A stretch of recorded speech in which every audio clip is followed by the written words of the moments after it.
Je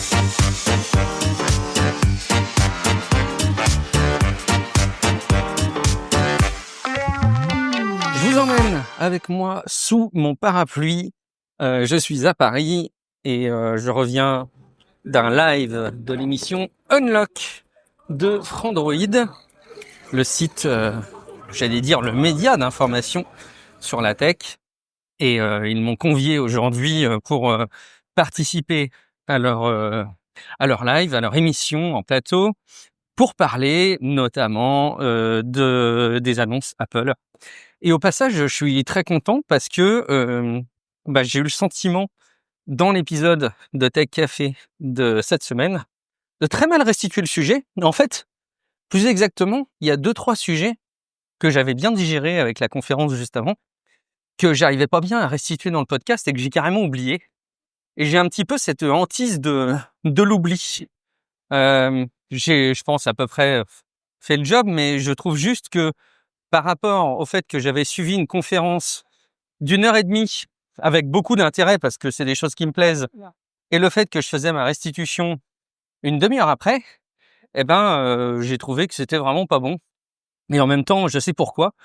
J'avais, comme j'en ai parlé dans l'épisode précédent, un niveau de fatigue un peu sur 2-3 trucs. Et comme je suis en alerte avec moi-même, j'avais bien identifié que ça pourrait me causer préjudice. Et voilà, c'est un petit peu la manière dont ça m'a pénalisé. Donc je suis content aujourd'hui avec ce live parce que j'ai eu le sentiment de pouvoir un peu restituer mes idées et de partager ça en plateau. En plus, l'ambiance est toujours vraiment trop cool. J'adore ces exercices. Si jamais vous voulez me revoir, je pense que le replay est disponible sur la chaîne YouTube de Frandroid, ou devrait l'être d'ici peu.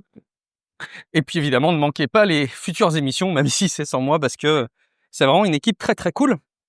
Et j'ai dû y aller à Paris, et ça va m'amener à vous partager une petite réflexion et une piste, peut-être, pour améliorer un petit peu votre ressenti par rapport à un certain nombre de choses.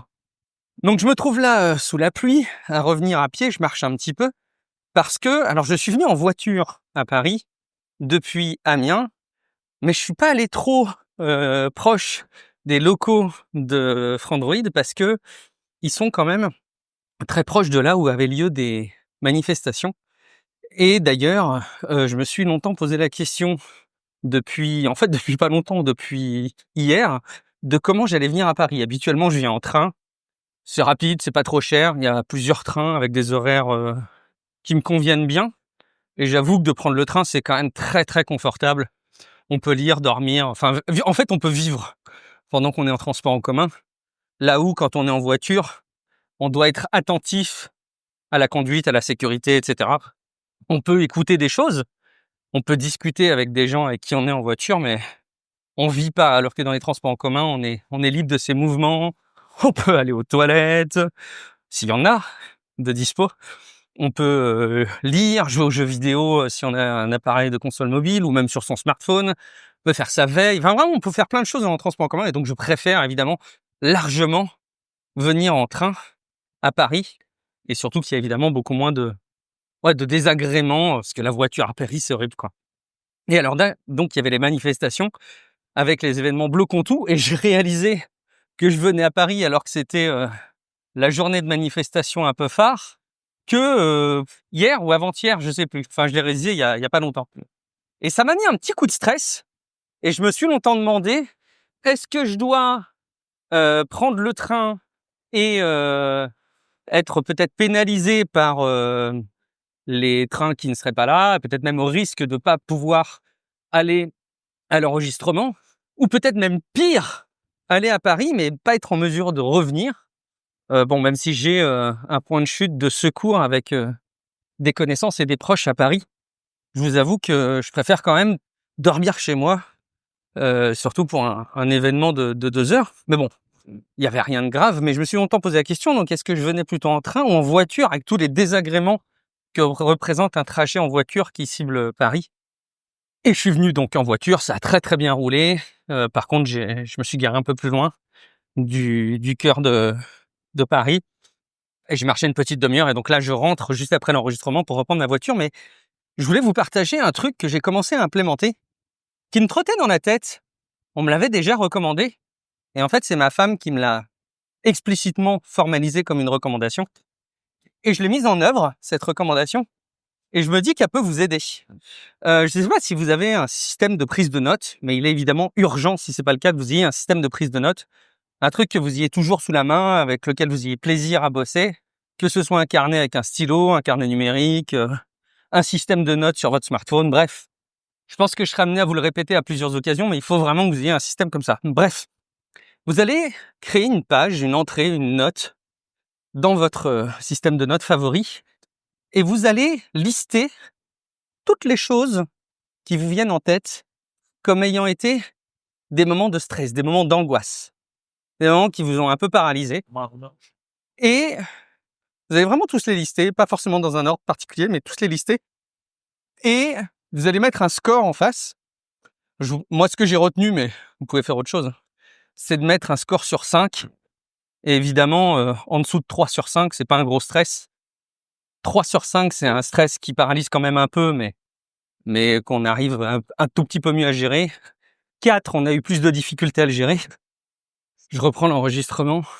Après le fait que je me sois à moitié étouffé. Je sais pas comment je vais gérer ça au montage. Je sais pas si je ferai un montage. Mais je reprends donc, vous allez mettre tous les éléments qui ont été des sources d'angoisse pour vous. 3 sur 5, c'est des éléments d'angoisse qui vous ont bien pénalisé, mais que vous avez à peu près réussi à gérer. 4 sur 5, vous avez eu beaucoup plus de difficultés à les gérer. Et 5 sur 5, ça a été les pires souvenirs de votre vie. Des trucs qui vous tenaient un petit peu au bide et qui vous ont vraiment empêché de vivre sereinement pendant quelques temps. Et je pense que vous allez vous rendre compte que dans l'immense majorité des cas, pour chacun de ces éléments, ça s'est bien terminé.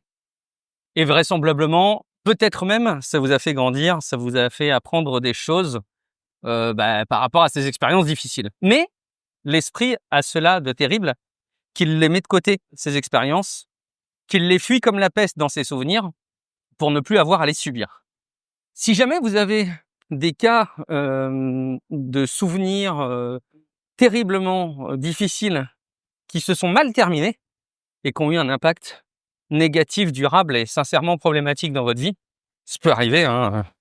Par exemple, un accident très difficile qui vous a impacté sur une partie de votre corps, ou une maladie qui vous pénalise sur le long terme, je vous propose de faire une autre page, un autre endroit, une autre note dans lequel vous allez pouvoir rentrer cette liste spécifique et j'ose espérer, je parie énormément en fait, que cette liste va être beaucoup plus petite. Beaucoup plus petite. Et ce que je vous propose aussi de faire une fois que vous aurez terminé cette liste, c'est tout simplement de prendre l'habitude à chaque fois que vous avez un truc qui va vous stresser, de le lister dans cette note, dans cette entrée. Et après, vous pourrez pas toujours y mettre un score comme je l'ai fait à 3 niveaux, mais au moins de le rentrer, quoi. Et en fait, c'est marrant, mais j'avoue que c'était pas un énorme stress pour moi de savoir comment est-ce que j'allais venir à Paris, là, avec les désagréments. En fait, c'était plus un stress parce que, comme je vous le disais, j'ai un niveau d'énergie un peu plus faible en ce moment et puis j'avais des choses que je gérais pas bien sur le plan familial et sur le plan de mon organisation perso. Et donc, je sais que ça a pris des proportions que ça n'aurait pas dû prendre. Vraiment toute proportion gardée, hein. C'était pas un gros truc. Mais simplement de mettre ça en regard de tout ce que j'ai pu rentrer comme truc particulièrement stressant ou angoissant dans ma liste, que j'ai eu à affronter par le passé, et surtout ayant connaissance que les issues de ces moments difficiles ont été, dans une immense majorité des cas, plutôt positifs, en tout cas ça s'est bien déroulé au final, ça m'aide énormément, et ça me donne beaucoup d'énergie. Et pourquoi je recommande, comme on me l'a recommandé, de le faire à l'écrit, c'est que quand on l'écrit pas, ça a moins de poids, ça a moins de valeur, et même l'esprit va assez naturellement écarter ses souvenirs pour ne pas les subir et ne pas en avoir un poids. Donc, c'est vraiment un petit truc que je garde en réflexe, il va falloir que je le maintienne dans le temps, parce que je pense aussi que c'est le genre de petite habitude qu'on peut vite perdre. Mais de votre côté, je ne sais pas si peut-être vous le faites déjà d'ailleurs, mais si vous êtes sujet à des moments de stress un peu forts, je vous invite vraiment à faire cet exercice, donc en 2 temps. Premier temps, vous listez les trucs qui vous sont arrivés avec des niveaux de difficulté, vous les classez entre les trucs qui se sont bien terminés et les trucs qui ont eu des impacts durablement négatifs dans votre vie. Et puis derrière, quand vous avez des nouveaux moments de stress, vous essayez de les rentrer et surtout de les mettre en regard de ces souvenirs.